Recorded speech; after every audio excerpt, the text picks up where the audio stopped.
अवाजी समातुन ताई radio voice of Sindh London. तन तबीब न तूं सुध न लही सूरज सांढे पंहिंजा डबड़ा खॾ खणी म भूं कान घुर्जे मूं हयाती होतनरी। भलारे बिटदण जे भलारे बैत सां मुंहिंजो ही आवाज़ मुसाफ़िर radio voice of Sindh London तां थी दुनिया जी कुंड कुड़छ ताईं जंहिंजा माॻ ॿुधिजे पियो उन्हनि मिड़नी महिरबाननि खे सिक वरियो सलाम शाल क़बूल पवे। 26 सितंबर 2024 ख़मीस जे ॾींहुं प्रोग्राम सोच वीचार साण करे आऊं अव्हां जी ख़िदमत में हाज़ुर अव्हां जो पंहिंजो मेज़बान हबीब लगारी। प्रोग्राम जी शुरूआत में अव्हां इहा ई दुआ त शाल जी तुंहिंजो असुख सलामती सां हुजो, कॾहिं बि ॾुखियो ॾींहुं न ॾिसो ऐं कॾहिं बि अव्हां जूं मुरकूं मेरियूं न थियनि। दुनिया जी कुंड कुड़छ ते जिते बि रहो सिंध लाइ, सिंध वासियुनि लाइ ऐं दुनिया जे मसलूम माण्हुनि लाइ जा खोड़ींदा रहो। शाल अव्हां जा ख़्वाब तइबीरनि सां लाऊं लही सघनि। साईं मुंहिंजा डॉक्टर शाहनवाज़ जे क़त्ल वारे वाक़े जी जांच त अञा अॻिते वधी नाहे। ख़बर नाहे कहिड़ा नतीजा ॾींदी, पर पाण भायूं था त जेकॾहिं सिंध ईअं जाॻंदी रही त इंसाफ़ ज़रूरु थींदो, न त ॿियनि हाई प्रोफाइल केसनि वांगुरु हीउ केस बि शायदि रुली वञे। नामियारो सहाफ़ी आजिज़ जमाली लिखे थो त डॉक्टर शाहनवाज़ कुंभर एक्स्ट्रा जुडिशल क़त्ल बाबति सिंध जे घरू वज़ीर जे ऐलान खां पोइ 19 सितंबर ते जांच कमेटी जोड़ी वई। 7 ॾींहंनि अंदरि कमेटी खे रिपोर्ट पेश करणी आहे। उन हिसाब सां 26 सितंबर यानी अॼु कमेटी खे रिपोर्ट पेश करणी आहे, पर कमेटी हिन वक़्त ताईं का बि वॾी सरगर्मी न ॾेखारी आहे। मुमकिन आहे त कमेटीअ DIG, SSP, SHO जा बयान रिकॉर्ड कया हुजनि, पर जंहिं सितह जो वाक़ियो थियो उन सितह जी तहक़ीक़ाती सरगर्मी नज़र न पई अचे। एतिरे क़दर जो SSP उमरकोट ख़िलाफ़ बि अञा ताईं कार्रवाई न थी आहे। न कि क़त्ल जे पुलिस एहलकारनि ख़िलाफ़ FIR दाख़िल थी, न उहो ॿुधाए वियो त कराची मां कहिड़ी पुलिस पार्टी डॉक्टर शाहनवाज़ खे वठी वई हुई। सिंध सरकार समेत सॼी सिंध जूं नज़रूं हिन तहक़ीक़ाती कमेटी जी रिपोर्ट ते ॼमियल आहिनि। हिन कमेटी सां सिंध सरकार ऐं IG सिंध जी साख बि वाॻियल आहे। हिन कमेटी जी रिपोर्ट बाद ॾिसणो आहे त सिंध सरकार कंहिं कंहिंखे गिरफ़्तार करे थी, छो त इहो त वाज़े आहे त डॉक्टर शाहनवाज़ खे तहवील में पुलिस मारियो आहे। मारण में कहिड़ा पुलिस वारा शामिल आहिनि, कहिड़ी सितह जा ऑफिसर शामिल आहिनि, सभ खां वॾी ॻाल्हि त छा सिंध सरकार खे ॼाणायल रिपोर्ट जमा थींदी। डॉक्टर शाहनवाज़ जे क़त्ल वारे वाक़े ते नामियारो कहाणीकार ऐं लेखक अख्तर हफ़ीज़ लिखे थो, समाज में थींदड़ कंहिं बि वाक़े खे रिपोर्ट करणु हिकु सहाफ़ी जो कमु आहे, पर उनखे ज़िम्मेवारी सां रिपोर्ट करणु संदसि फ़र्ज़ ऐं तरबियत जो हिसो आहे। सोशल मीडिया हर माण्हू खे सहाफ़ी, जज तोड़े दानिश्वर बणाए छॾियो आहे, जंहिं करे हर माण्हू पंहिंजी राय ग़लति या सही रखंदे देरि नथो करे ऐं अहिड़ी रीति ग़लति ख़बरनि जो हिकु जहान अॾिजी वेंदो आहे, जंहिंमें सच गुम थी वेंदो आहे ऐं रुॻो कूड़ पियो फेरा ॾींदो आहे, जंहिंखे माण्हू सच सम्झी पखेड़ण लॻंदा आहिनि। कुझु ॾींहं अॻु तोहीन मज़हब जे इल्ज़ाम में उमरकोट वासी नौजवान डॉक्टर शाहनवाज़ कुंभार जो पुलिस वटां लाश मिलियो, जंहिंखे पुलिस मुक़ाबिलो ॼाणाए वियो। डॉक्टर शाहनवाज़ कुंभर कराची जे हिकु होटल में रहियल हो, जिते खेसि ख़बर पई त फेसबुक ते ठाहियल संसि पुराणी ID तां कंहिं तोहीन वारियूं पोस्टूं रखियूं आहिनि, जिन खां हू आख़िरी घड़ियुनि ताईं इनकार कंदो रहियो। उनखां सवाइ हुन हिकु वीडियो पिणु जारी कई हुई, जंहिंमें हूअ इहो चवंदे ॿुधो वियो त संसि हिकु पुराणी ID खे हैक करे हुन ख़िलाफ़ बाह ॿारी वई आहे। उन करे हुन पंहिंजो पाण खे पुलिस हवाले करण जो फ़ैसिलो कयो। उमरकोट पुलिस हुनखे पाण सां वठी वञण बदिरां मीरपुर ख़ासि पुलिस हवाले कयो, जिते खेसि सिंधड़ी में मुक़ाबले में मारण जो इंकशाफ़ थियो। उनखां पोइ उमरकोट तोड़े सिंध में उन वाक़े ते बाह भरी वई। उमरकोट में पीर सरहंदी खेसि पंहिंजे अबाणे क़ब्रिस्तान में दफ़न करणु न ॾिनो, पर सॼे तर में खेसि दफ़नाइण जी मोकल बि कोन ॾिनी। संदसि पीउ लाश खे कलाकनि जा कलाक खणी घुमाईंदो रहियो, पर तंहिं हूंदे बि संदसि लाश खे बाह ॾेई साड़ण जी कोशिशि कई वई ऐं नेठि डॉक्टर शाहनवाज़ जी तदफ़ीन थी वई। उन वाक़े खां पोइ ॼण सॼी सिंध खे सप सूंघे वियो हुजे। सिंधी क़ौम कुझु वक़्त ताईं माठ रही, पर पोइ आहिस्ते आहिस्ते हिकु दरिंदगी ऐं शरपसंदी अमल ख़िलाफ़ माण्हुनि जो जीवन चुरण लॻो। नेठ माण्हुनि ॻाल्हाइण जो फ़ैसिलो कयो ऐं आवाज़ उथणु लॻा। सिंध जे घरू खाते वारे वज़ीर ज़िया लंजार हिन केस में मुलविस पुलिस जे आला अमलदारनि DIG मीरपुर ख़ासि जावेद जसकाणी ऐं SSP असद चौधरी खे मुअतल कयो ऐं हाणे उन्हनि ख़िलाफ़ हिकु जांच कमेटी जोड़ी वई आहे, जॾहिं त लाश साड़ण जे ॾोह में लॻभॻि 39 माण्हुनि ख़िलाफ़ FIR दाख़िल कई वई आहे। डॉक्टर शाहनवाज़ जे क़त्ल वारो मामिलो एतिरो सवलो ऐं सादो कोन्हे। वक़्तु गुज़रण सां हाणे संदसि क़त्ल जो सुट खुली रहियो आहे ऐं उन में केतिरा ई नवां किरदार ऐं ॻाल्हियूं साम्हूं अची रहियूं आहिनि, जिन ते वधीक जांच करण जी ज़रूरत आहे।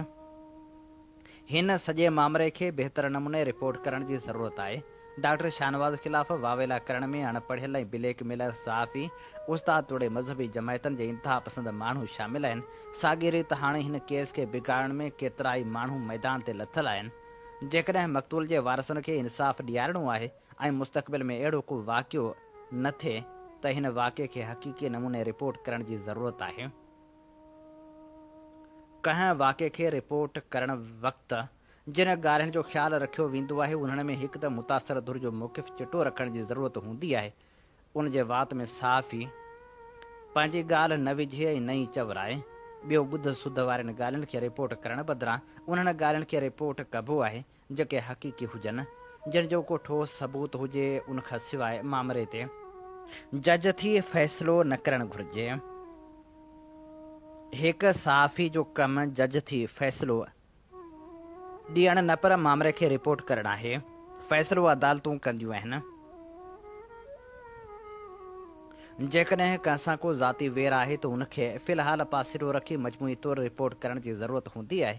ॾोह कंदड़ धुर जो मौक़िफ़ पिणु चिटो रखणु घुरिजे। उनखां सवाइ नाबालिग ॿारनि जी बयानबाज़ी खां पासो करणु पिणु लाज़मी हूंदो आहे ऐं उन्हनि खां छसां ऐं अजाया सुवाल न करणु घुरिजनि। आउं हिन वाक़िए खां पोइ मक़तूल जे वारसनि सां मिलियो आहियां। उन्हनि जे मिटनि माइटनि तोड़े पाड़े वारनि सां हाल अहिवाल थिया आहिनि। उन्हनि वाक़िअनि जो पस मंज़र तोड़े हाणोकियुनि हालतुनि खे बहितर नमूने बयानु कयो आहे। मक़तूल जी घरवारी जो मौक़िफ़ आहे त हिन वाक़िए में उमरकोट पुलिस खे बिल्कुलु बि छूट ॾिनी वई आहे।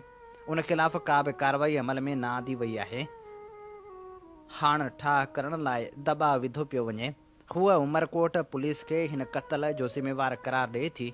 हू चवे थी त संस मुड़ुस जी बांह उमरकोट पुलिस जे अमलदारनि मीरपुर ख़ासि पुलिस हवाले कयूं। उन करे संदसि मुड़ुस खे कूड़ो पुलिस मुक़ाबिलो ॼाणाए क़त्ल कयो वियो आहे। फ़िलहाल उमरकोट पुलिस खे जांच में शामिल कोन कयो वियो आहे, जॾहिं त असूली तौरु उनखे जांच में शामिल करणु घुरिजे, छाकाणि त हीउ वाक़ियो जंहिं शहर जो आहे ऐं जंहिं शहर में हेतिरो फ़साद बर्पा थियो, उन वक़्तु पुलिस डॉक्टर शाहनवाज़ जे माइटनि जी का मदद कोन कई। उहे पुलिस खां शिकायत कनि था त पुलिस हुननि ॾांहुं लड़ी कोन आई।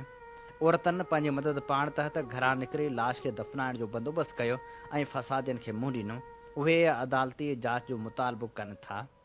हुकूमत पारां जेका कमेटी ठाही वई आहे, हुन ते संदसि वारसनि अॻियां हाली कहिड़ा ख़दशा ज़ाहिर कनि था, उहो पोइ जो मामिलो आहे। पर हिन वक़्तु हिन मामले ते जज़्बाती थी पंहिंजे पारां कंहिंखे ॾोहारी या बेॾोह करार ॾियण जी ज़रूरत कोन्हे।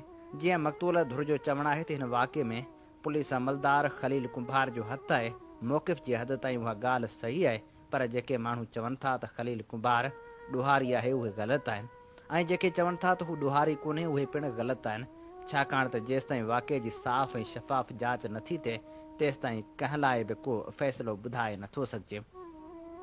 उन करे हिन केस में जेतिरे मौक़िफ़ जी चिटाई हूंदी, ओतिरो ही केस मज़बूत थींदो ऐं उन्हनि माण्हुनि खे सज़ा अचण जा इम्कान वधी वेंदा जेके सिधी या अणसिधी रीति मुलविस रहिया आहिनि। हिन रियासत खे पिणु इहो सोचणो पवंदो त छा उन दर्जे जी इंतिहा पसंदी खे बर्दाश्त करे सघिजे थो। छा उन्हनि माण्हुनि खे छूट छॾे ॾिजे जेके इहो फ़ैसिलो कनि था कंहिंखे जीअण जो हक़ आहे ऐं कंहिंखे मारण जो फ़ैसिलो कयो वेंदो। हीउ केस हिन वक़्तु आलमी सतह ते पहुची चुको आहे। वॾा वॾा मीडियाई इदारा हिन खे रिपोर्ट करे रहिया आहिनि। अहिड़ी सूरत हाल में मुल्की साख तोड़े सिंध जो अदम तशदुद वारो पासो न रुॻो कमज़ोर थींदो, पर उहे इंतिहा पसंद वधीक सगारा थींदा जेके मज़हबी नफ़रतूं पखेड़े माण्हू मार मुहिम ते निकितल आहिनि। उन करे सिंध जहिड़ी रीति हिन वाक़िए ते रद्द अमल ॾिनो आहे, उन जी आजियां थियणु घुरिजे ऐं रियासत खे इंतहा पसंदी जो ख़ात्मो करण लाइ अॻियां अचणु घुरिजे। हीअ असीं अव्हां जी ख़िदमत में पेश करे रहिया हुआसीं अख़्तर हफ़ीज़ जो लिखियल लेख। अव्हां जी समातुनि ताईं radio voice of Sindh London. आमीं ॿुधी रहिया आहियो प्रोग्राम सोच वीचार। सोच वीचार में आऊं अव्हां सां मुखातिब आहियां, पंहिंजो मिसबान आहियां हबीब लगारी। अव्हां जे समातनि जी नज़र करियूं था क़ौमपरस्त अॻवान ऐं ख़ूबसूरत लेखक नवाज़ शाह भाॾाई जो लिखियल लेख, जंहिंजो उनवान आहे इहो ग़म असांजो ग़म आहे।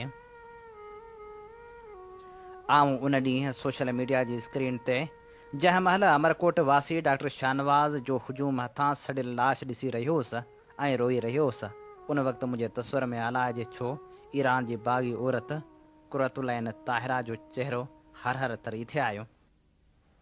फ़र्क़ु एतिरो हो जो कुरतुलैन ईरान जे अंदरि बहाई मज़हब जी पोइलॻ हुई, खेसि ज़िंदा साड़ींदड़ मुख़ालिफ़ मज़हब जा मञता हुआ। हिते बाहि जे तेज़ शोलनि में नज़र आतिश थींदड़ बि मुस्लिम हो, खेसि अहिड़ी बेरहम सज़ा जो हक़दार ठहिराईंदड़ बि मुस्लमान हुआ। अफ़सोस त हिकु अहिड़े शख़्स ते गुस्ताखी जो इल्ज़ाम हयो वियो हो जेको 3 ॾींहं पहिरियां मिलादुन नबी जे जशन में माली मदद करे चुको हो ऐं खेसि पंहिंजी सफ़ाई पेश करण जो बि मौक़ो न मिलियो। आम हुजूम जीत खणी बेशऊर हुजणु, चंद वॻोड़ियुनि जे हुकम मूजिबि अहिड़ो सलूक करणु सम्झ में अचे थो, पर DIG ऐं SSP सित जा आफ़ीसर इन अमल में अॻियां रहिया ऐं गुलनि जा हार वरी साणनि गॾु तक जे MNA बि अची पाता। ॼण का इनक़लाबी फ़ौज दुश्मन मुल्क खे सरहद ते शिकस्त ॾेई आई हुजे। हिन वाक़े सिंधु माथर जी हज़ारे सालनि जे मुहज़बपणे जा बखिया उडेड़े छॾिया आहिनि। लतीफ़ मुंहुं मोनण में हणी छॾियो आहे। सचल दराज़नि में हैरानगी जी मजसम सूरत बणियल आहे। सन जो साईं जंहिं ॿुधायो त सिंध वटि इतिहाद इंसानी अमन आलम ऐं तरक़ीअ बनी आदम जो फ़िक्र आहे, उन जे मज़ार ते उदासी जी हैडाण छायल आहे। आऊं यकीन सां चवां थो त अॼु अमरकोट जे रस्तनि ते आरिसर ऐं जुमन जा रूह रोंदा हूंदा, जिन सदाईं थर खे महिरूमनि जो न पर माण्हपे जो महवर करे पेश कयो। उन थर जे कसवट ख़तमु थींदड़ पहिरें भिटनि वटि हिन क़िस्म जो संगीन सानियो सभिनी अहले दिल इंसान लाइ लाश खणी ईंदड़ एम्बुलेंस जे सायरन खां बि वधीक छिकाईंदड़ आहे। डॉक्टर शाहनवाज़ जे पीरसन पीउ जा उहे बार बार चयल लफ़्ज़ त मुंहिंजो पुटु पाण मरी असांखे महफ़ूज़ करे वियो, हिकिड़ी दिलि ॾारींदड़ कैफ़ियत बयानु कनि था। गुज़िरियल ॾींहुं असीं सभु मक़तूल जे जनाज़े निमाज़ में हुआसीं। बाद में उतां मोटी अमरकोट जे मुतहरिक दोस्तनि इमरान राहिमो ऐं सिकील अधे राहिमे वटि कचहरी थी। असां सभिनी आॾो काफ़ी तल्ख़ हक़ीक़तूं साम्हूं आयूं, जेके हीअ अख़बारी मज़मून पंहिंजे पेट में समाइण खां क़ासिर आहे। मक़तूल खे टारगेट करण जा बुनियादी कारण कहिड़ा हुआ? संदसि ॻोठ में सणसि ज़ाती वेर कहिड़नि माण्हुनि जो हो? हुन जे अकाउंट सां छेड़छाड़ कंदड़ मज़हबी तोहिन सां गॾोगॾु मुख़्तसिदारनि मुतलिक़ बि मवाद शेयर कयो, जितां हीअ सॼो ममण मतो। बाद में अमरकोट खां कहिड़ा कहिड़ा पुलिस जा सरकारी दादला ऑफिसर कराची वञी खेसि गिरफ़्तार करे वठी निकिता ऐं मिरपुर ख़ासि वटि हुननि डॉक्टर खे अणॼातल कुवतनि हवाले कयो। जंहिंखां पोइ मन घड़ीअ रिवायत मुक़ाबले जी कूड़ी कहाणी घड़े क़त्ल में महारत रखंदड़नि हीअ सॼो भयानक खेॾ खेॾियो। के ऑफिसर बाद में सिंध जे शऊर तरफ़ां उथारियल सख़्त मज़ाहिमती रद्द अमल बाद हका बका थी मक़तूल जे वालिद वटि पहुता। आज़िन न्याज़िन सां गॾु लठे चटे इस्तेमालु कंदे खां सयूं बि वरितियूं वियूं। जंहिंखां पोइ मक़तूल डॉक्टर जी बेवा वीडियो पैगाम जारी करे सॼी सूरतहाल तां परदो खयो त मुंहिंजो सहुरो पुट जे विछोड़े सबबि शाख में आहे। पुलिस असां ते प्रेशर विझी कातिल बचाइण पई घुरे। हिन सॼी कहाणी जो ख़बर नाहे ड्राप सीन छा थींदो, छो त मुल्क जे पहिरें वज़ीर अज़म लियाकत अली खां वठी बेनज़ीर भुट्टो ताईं जहिड़ियुनि शख़्सियतनि जा केस पाण मुरादो ख़तमु थी फाइलनि में बंदि थी विया। हमदुर रहमान कमीशन खां वठी समूरियूं कमीशनूं दम टोड़े चुकियूं। प्रिया कुमारी लाइ ठहियल GIT बिना नतीजे पूरी थियण जे वेझो आहे। सो डॉक्टर शाहनवाज़ कुंभर केस जे सिलसिले में जुड़ियल जांच कमेटी केतिरे मेडिएट सां कमु कंदी, नतीजा ॾींदी, इंसाफ़ कंदी, उहो अॻुवाट इल्मु आहे। बसि हिकिड़ी खाना पूरी आहे जेका करे जज तोड़े सरकार पंहिंजे मथे मां हीअ टेंशन कढी छॾियो आहे। छो जो वाकई सरकार इंसान जे मुतालिक़ संजीदा आहे त तश्कील ॾिनल कमेटी जजनि जे हवाले कई वञे। जज साहिबान जांच कनि ऐं असल हक़ीक़तूं पधरियूं कनि। बाक़ी पुलिस कॾहिं बि मक़तूल सां इंसाफ़ न कंदी। रहियो सुवाल सिंध जे अताश जो ऐं हिन क़िस्म जे लिंग कांडारींदड़ इंसानी सोज़ वाक़िअनि जो, त सूफ़ी मिज़ाज सेकुलर माण्हुनि जूं दिलियूं दर्द सां भरियल आहिनि। दुनिया जेका जॾहिं बि तशदुद जे आड़ाह में बरंदी आहे, तॾहिं सिंध पंहिंजे कुशादे दामन सां अदम तशदुद जी प्रचारक बणिजी उथंदी आहे। सदियुनि खां ओलह तोड़े ओभर में मज़हब जे नाले इंसानी सीसनि जा लाबारा कया विया आहिनि, पर सिंधी तसोफ़ सदाई तनाज़ुल बका जे बजाए ताउन बराए तरक़ी जो पैगाम ॾिनो आहे। अॼु बि Hindustan, Afghanistan, Burma, middle east, Pakistan समेत दुनिया जे केतिरनि ख़ितनि में जनूनियत पागलपणे जे खंजरनि सां ज़िंदगियुनि जा चिराग गुल करे रही आहे। पर सिंध पंहिंजो तामीरी मुस्बत पुरमन तशख़ुस बरक़रार रखण जी हर मुमकिन कोशिश में मसरूफ़ आहे। पर रियासती आशीर्वाद सां काफ़ी अरसे खां बुनियाद परस्त तंग नज़र जहालत जा पैरोकार सिंध जे सेकुलर रूह खे ज़ख़्मी करण लाइ संदरा छिके मैदान ते अची विया आहिनि। कॾहिं सिंध जे फ़िक्र खे आवाज़ जी उॾाम ज़रिए आलमी इंसान ताईं पहुचाइण जो वसीलो बणियल संगीतकार सूफ़ी मांझी फ़क़ीर जे आस्थान ते हमिलो थिए थो। कॾहिं वरी ॾीपले में क़दीम मदरसा सड़नि। हिते मज़हब जी सही तालीमात खां अणवाक़ुफ़ जहालत जे मकतबनि अंदरि जवान थियल लश्कर वटि सवाइ तशदुद जे कुझु बि न आहे। वटनि हर दलील जो जवाबु ॻोल्ही आहे। इन करे सिंध में बि डिघे अरसे खां हिकु रिथाबंदी तहत KPK ऐं पंजाब जहिड़ियूं हालतूं पैदा करण जी कोशिश जारी आहे। असांखे उनजो संजीदगी सां मुक़ाबिलो करणो पवंदो। डॉक्टर कोम्बर जे क़त्ल जी शफ़ाफ़ जांच लाइ रियासत ते ज़ोर रखणो पवंदो। तॾहिं कुझु चङाई जी उमेद करे सघिजे थी। हीउ मुंहिंजो प्यारो वतन जंहिं काइनात खे सदाई अमन जो अछो झंडो ॾेखारे जियो ऐं जीअण ॾियो जो दर्स ॾिनो। असीं सम्झूं था त हीउ क़त्ल आम हिन रियासत जे पालतू दहशतगर्दी ऐं इंतिहा पसंदी खे ताक़त करण जो नतीजो आहे। असीं हिन मातम जी घड़ी मक़तूल डॉक्टर जे वारसनि सां गॾु आहियूं। इहो ग़म असांजो ग़म आहे, जंहिं ते असीं ज़माननि जा ज़माना ॾुखारा हूंदासीं ऐं उनजो पुरमन इंतकाम वठंदासीं। हीअ असीं अवां जे समातनि जी नज़र करे रहिया हुआसीं। नवाज़ शाह भाॾाई जो लिखियल ख़ूबसूरत लेख। अवां जी समातुनि ताईं radio voice of Sindh London. अवां जी ख़िदमत में प्रोग्राम पेश कयो पियो वञे सोच वीचार। सोच वीचार जे हिन सफ़र में आऊं अवां सां मुख़ातिब जो पंहिंजो मेज़बान आहियां हबीब लगारी। ऐं हाणे साहिर लुधियानवी, जावेद अख़्तर ऐं 200 रुपयनि जी कहाणी बाबति लिखणी अवां जी समातनि जी नज़र करियूं था, जेका तर्जुमो करे तरतीब ॾेई असां ॾे मोकिली आहे टंडे मोहम्मद ख़ान जी सरज़मीन तां आज़म भट्टी। फ़नून लतीफ़ा जे हवाले सां बरे सग़ीर जे ॿिनि वॾनि नालनि साहिर लुधियानवी ऐं जावेद अख़्तर खे केरु नथो सुञाणे। संदन शोहरत त आलम आश्कार आहे। हीअ उन्हनि ॾींहनि जी ॻाल्हि आहे जॾहिं जावेद अख़्तर तमामु घणो सरगर्म हो। हिकु ॾींहुं ओचितो हू साहिर लुधियानवी जे घर पहुतो। साहिर जावेद अख़्तर जी हालत खां बख़ूबी वाक़ुफ़ हो।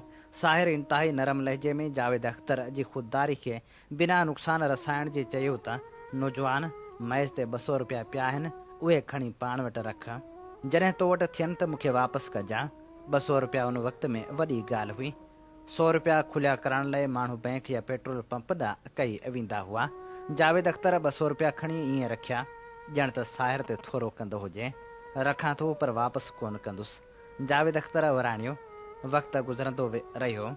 जावेद अख़्तर जी मुलाक़ात सलीम ख़ान सां थी ऐं सभु ॼाणनि था त फ़िल्मी दुनिया में संदन चोड़ ॾाढो मक़बूल थियो ऐं उन्हनि तमामु घणो कमायो। पर जावेद अख़्तर साहिर लुधियानवी खे 200 रुपया वापसि न कया ऐं जॾहिं बि साहिर सां मिलंदो हो त उनखे तंग करण ख़ातिर चवंदो हो त अवां जा 200 रुपया मूं ते आहिनि, हाणे वापसि बि करे सघां थो पर कंदुसि कोन। साहिर बि मज़ाहिया ऐं शाइराना लहजे में जवाबु ॾींदो हो त पुट उहे तां तो मां कढी वठंदुसि। अहिड़े क़िस्म जे मज़ाहिया ॻाल्हि ॿोल उन्हनि जे विच में हलंदी रहंदी हुई ऐं उन्हनि जी दोस्ती बि दस्तूर मूजिबि क़ाइमु रही। ईअं ई साहिर लुधियानवी जो हिकु ॿियो दोस्त डॉक्टर कपूर हो, जेको ख़ुदि दिलि जो डॉक्टर बि हो त दिलि जो मरीज़ बि हो। साहिर बि दिलि जो मरीज़ हो ऐं डॉक्टर कपूर ई संस मुआलिज हो। साहिर लुधियानवी अक्सर करे उनखे तंग कंदे चवंदो हो त हा डॉक्टर, तोखे ॾिसणु अचां या तोखे ॾेखारणु अचां। 25 अक्टूबर 1980 ते शाम जो ईअं थियो त साहिर खे ख़बर मिली त डॉक्टर कपूर जी तबियत ठीकु नाहे। हुन पंहिंजे ड्राइवर अनवर खे घुरायो ऐं फौरी तौरु डॉक्टर कपूर जे घर पहुची वियो। डॉक्टर कपूर जी दिलि बहलाइण ख़ातिर साहिर ताश घुराई ऐं डॉक्टर कपूर जे बिस्तरे ते ई पता विरहाइण शुरू कयईं। पता विरहाईंदे विरहाईंदे डॉक्टर कपूर खे ईअं महसूसु थियो त साहिर जो चहिरो कुझु छिकिजी सख़्तु थी रहियो आहे। हुन सॾु कयो, साहिर साहिर, पर साहिर बिस्तरे ते ई लेटी पियो। डॉक्टर कपूर साहिर जी दिलि जी धड़कण खे बहाल करण जी तमामु घणी कोशिशि कई, पर साहिर मोकिलाए चुको हो। मरंदे मरंदे साहिर जा आख़िरी लफ़्ज़ इहे ई हुआ त चेहरे पे चीचक के 1000 दाग सही डॉक्टर कपूर, जिंदगी खूबसूरत है, मैं मरना नहीं चाहता। साहिर मरी चुको हो। संस ड्राइवर अनवर डोड़ंदो पहुची वियो, जेको हुन जो लाश खणाए घर आयो। राति थी चुकी हुई। जावेद अख़्तर पहिरियों माण्हू हो जेको साहिर जे घर पहुतो। छा कजे, केॾांहुं वञिजे, हू सोचींदो रहियो, पर कुझु बि न करे सघियो।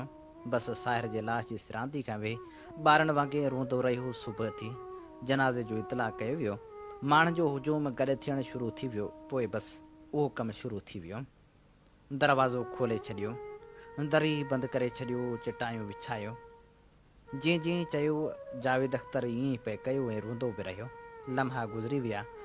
साहिर जे लाश खे तदफ़ीन लाइ क़ब्रिस्तान आंदो वियो। माण्हुनि जो वॾो हुजूम सीननि में ख़ामोशी तारी कंदे तदफ़ीन बाद वापसि वञणु लॻो। जावेद अख़्तर बि ख़ामोशी सां वापसि मोटी रहियो। पोयां वाजिदा तबसुम जो मुड़ुसु अशफ़ाक़ डोड़ंदो आयो ऐं जावेद अख़्तर जे पुठनि ते आराम सां हथु हणी खेसि चयाईं, जावेद, कुझु पैसा आहिनि। आउं सुबुह जो तकड़ तकड़ में आयुसि, पर्स घर विसरी वियो। क़बर खोटण वारे खे पैसा ॾियणा आहिनि। जावेद अख़्तर पुछियो, केतिरा पैसा? अशफ़ाक़ जवाबु ॾिनसि त 200 रुपया। जावेद अख़्तर तड़पी पियो। पंहिंजे खीसे मां 200 रुपया कढी अशफ़ाक़ खे ॾिनाई। ज़ारो कतार रोंदे चयाईं, साहिर साहिब, मरी बि 200 रुपया कढी वई।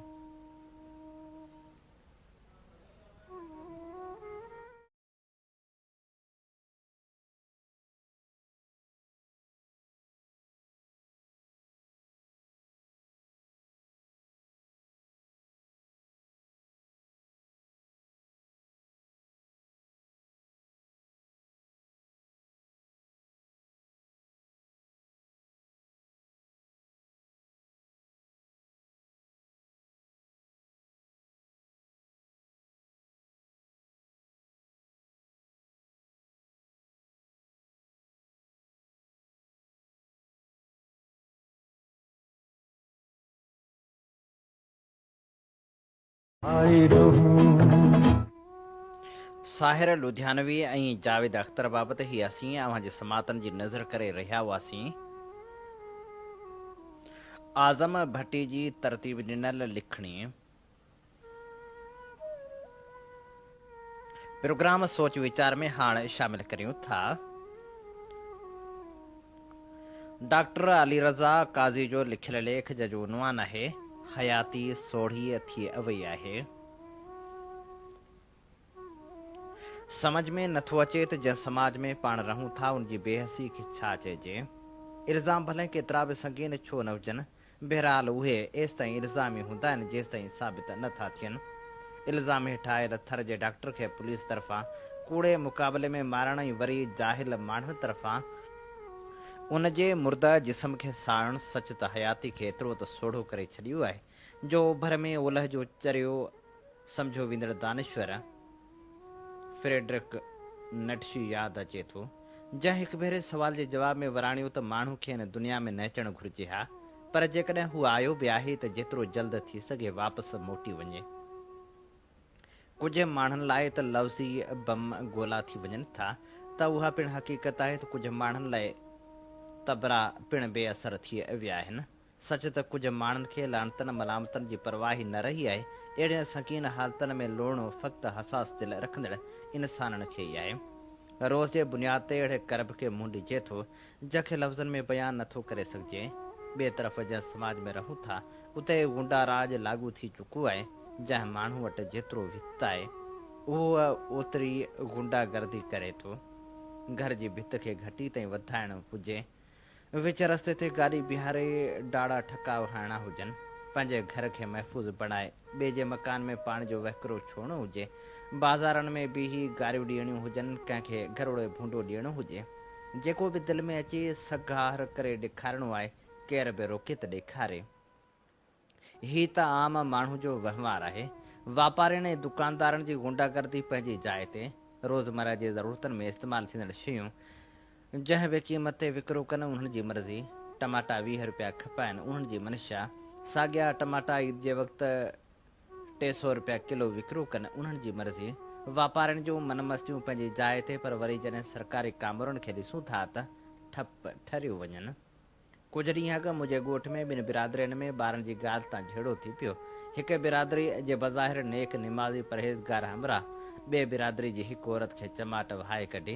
जंहिं दुर्जी औरत खे चमाट लॻी उन वधीक झेड़ो न कयो, सिधो भरवारे थाणे ते आया।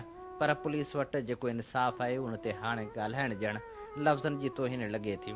मुतासिर औरत, उनजी ससु ऐं मुड़ुसु कलाकनि ताईं थाणे ते वेठा रहिया, को बि इंसाफ़ न थियो।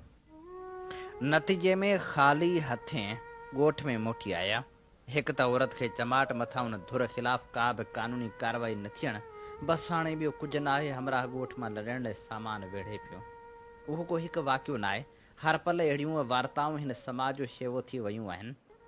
हिते ख़ुशियुनि जे मौक़नि जा बि साॻिया हाल रहिया आहिनि। मां अक्सर उन ॻाल्हि ते ग़ौर कंदो आहियां त साल जे ॿिन्ही ईदनि खां पोइ तव्हां ख़बरनि खे ॾिसो त ॿिनि क़िस्मनि जूं ख़बरूं हूंदियूं। हिकु झेड़ा वेड़ जूंडा पट खूना खून, ॿियो रोडनि ते हादसनि में मारिजी वियलनि जा लाशा। इहे कहिड़ा ख़ुशी जा ॾिण आहिनि, सम्झ में ई न आयो। ज़िंदगी जे उन्हनि तलख़ लहजनि में घटि असां जहिड़नि माण्हुनि लाइ हरसूं मायूसी खां सवाइ कुझु बि न आहे। उन्हनि उदास पलनि में हयाती ॾाकणियुनि ऐं नागनि जी उन रांदि जीअं थी वई आहे, जंहिंमें ॿ मथे त वरी कंहिं नाग जी झड़प में तरे में अची पऊं था। पोइ अहिड़ियुनि हालतुनि में सिंध अमन पसंदि मुआशिरे जी ॻाल्हि बि हाणे सिर्फ़ु रुञ जियां दोखो आहे। हक़ीक़तूं उन जे उबतड़ त हर माण्हू पाण खां कमज़ोर लाइ गुंडो बणियलु आहे। जिन माण्हुनि खे सुठो सम्झिजे थो, उन्हनि में जॾहिं कमु पवे त उहो शख़्स तव्हां लाइ केतिरो ख़तरनाक साबित थी सघे थो, उन जो अंदाज़ो करे सघिजे थो। अहिड़ियुनि हालतुनि में तालीम जो बि कहिड़ो फ़ाइदो? उहो इल्मु जेको इंसानी हक़नि जी सुञाणप न कराए सघे। हक़नि जी ॻाल्हि तां पंहिंजो उहो दोस्त यादि अचे थो, जेको गुज़िरियल 1 साल खां पंहिंजे माउ जे हिसे जो हिकु जरेब हासिल करण लाइ मामनि सां मुक़ाबले में आहे। मर्दाणे मुआशिरे में जिते औरतुनि खे पंहिंजी मर्ज़ी सां साह खणण जी इजाज़त बि न हुजे, उते उन्हनि खे हक़ जो हिसो ॾियणु मर्दानगी ते हैफ़ जियां थी वञे थो। पर पंहिंजे हिन दोस्त खे कीअं सम्झायां त पीअरनि जे ज़मीन जा मालिक पुट हूंदा आहिनि, न की धीअरूं। मुसलसल 1 साल थाणनि खां तरजे हर वॾेरे वटि दाही थियण ताईं हुन जतन कया आहिनि। अदालत सॻोरे में हू नथो वञणु चाहे। बकोर हुजे त ज़मीन मिलण जो जेको थोरो घणो आसरो आहे, उहो बि कोर्टनि जे पेशनि जे वर चढ़ी वेंदो, जहिड़े जे करे कब्ज़े करण जी ताक़त हुन में न आहे। बसि पोइ मुसलसल टेंशन ऐं जाइज़ हक़ न मिलण जे करे सख़्तु ज़हनी पीड़ा मां गुज़रे पियो। पीड़ाउनि मां गुज़रण जी कहाणी, गुंडा राज जो शिकार थियण जो किसो सिर्फ़ु मुंहिंजे उन हिकु दोस्त जो न आहे, पर थोरे फ़र्क़ सां ही समाज जानवरनि जो उहो मुआशिरो थी वियो आहे, जंहिंमें हर ॾाढो जानवर पाण खां हीणे खे शिकार बणाईंदो आहे। फ़र्क़ु एतिरो त उहो शिकार ख़ाली पेट जानवर पंहिंजी शकम भरण लाइ कंदा आहिनि, पर हिते त बुखिया बि शिकार ते निकितल आहिनि, त पेट ढारियल बि ॿियनि खे चीरण लाइ चंबा तेज़ कयो घुमदा वतन था। अहिड़ियुनि हालतुनि में त हाणे पाण खां ई ख़ौफ़ थिए पियो। भंग पीतल उन हमराह जहिड़ी कैफ़ियत जंहिंखे हर शख़्स मां भउ थींदो आहे। ज़िंदगी जे हिननि अहजनि में कुझु ॾींहुं हिकु हमराह फ़ोन कई। आवाज़ मां हुनखे सुञाणे न सघियसि। कुझु देरि ॻाल्हाइण खां पोइ यादि आयो हू मुंहिंजे ॿारोतण जो दोस्त हो। ॿिए ॾींहुं हिते आयो त पहिरीं नज़र में सुञाणे न सघियसि। अलाए छो हुनखे उन हाल में ॾिसी हौसला जवाबु ॾेई विया। कुझु ॻाल्हाइण चाहियमि, पर लफ़्ज़ निड़ी में कढण जा फासी पिया। अखियूं सावण थी वसण लॻियूं। हाइड़े गुरबत मुश्किल सां पाण खे संभाले हुनखे उताक ते वठी आयुसि। असांजे विच में ॻोठ जूं ॻाल्हियूं शुरू थी वियूं। ॿारोतण जा ॾींहं सभु शरारतूं चिलविलायूं। हू इटी ॾकर जो बहितरीनु खेॾाड़ी हो। ॻाल्हियूं कंदे कंध जे साॼे पासे धक जो निशान ॾेखारे चयोमांसि, यादि अथई हिन जी इटी हणण जो निशान हो? हा यादि आहे, पर उन ॾींहं खां पोइ मां रांदि बंदि करे छॾी हुई। मूंखे बि यादि अची वियो जंहिं ॾींहुं हुन मूंखे रांदि में इटी जो धकु हयो ऐं मूंखां रत न पियो बीहे त हू तमामु घणो परेशान थी वियो हो ऐं उन ॾींहं खां पोइ रांदि ते न आयो हो। पर असांजी दोस्ती वधीक मज़बूत थी वई। ॻोठ जूं ॻाल्हियूं कंदे मानी जी सलाह कईमांसि त कंधु हेठि करे नहकर कयाई। सबबु पुछियमि त चयाई, यार बुख लॻण ख़तमु थी वई आहे। घर वारी ऐं ॿारनि जी हालत खे ॾिसां थो त जीव झुरी पवे थो। पोइ बि मानी त खाए बि तयारु आहे। कीअं मानी खावां? पोयां घर वारा ॿिनि ॾींहंनि जे फाके ते आहिनि चई सुर्कनि में पइजी वियो। असां ॿिन्ही जे विच में ख़बर न आहे केतिरो वक़्तु ख़ामोशी तारी थी वई। अहिड़ी ख़ामोशी जिन जो को दंग नाहे हूंदो। हयात जे दुखनि जो भला कहिड़ो दंग हुजे ऐं हुजण बि न घुरिजे। बसि उन्हनि हालतनि में पंहिंजे दोस्त कुझु घड़ियूं कॉलेज जी संगत में रहंदड़ उन शाइर जो सिटूं यादि अचणु लॻियो जंहिंखां ज़िंदगी ख़फ़ा थी वई हुई। हू जवानी में मरी वियो। हा, शबीर हाले पोठो जेको हिन जहान में त नाहे रहियो, पर हुनजी शाइरी मौजूदु आहे।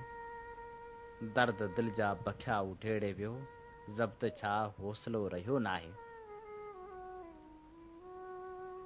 हीअ असीं अवां जे समातनि जी नज़र करे रहिया हुआसीं डॉक्टर अली रज़ा काज़ी जो लिखियल लेख। इन्ही ते प्रोग्राम सोच वीचार जो वक़्तु पुॼाणी ते पहुचे थो। पंहिंजे मेज़बान हबीब लगारी खे इन साॻी दुआ सां ॾींदा इजाज़त। वसे भिट तुंहिंजी भलारा सदा, सदा देस परदेस सारा वसन।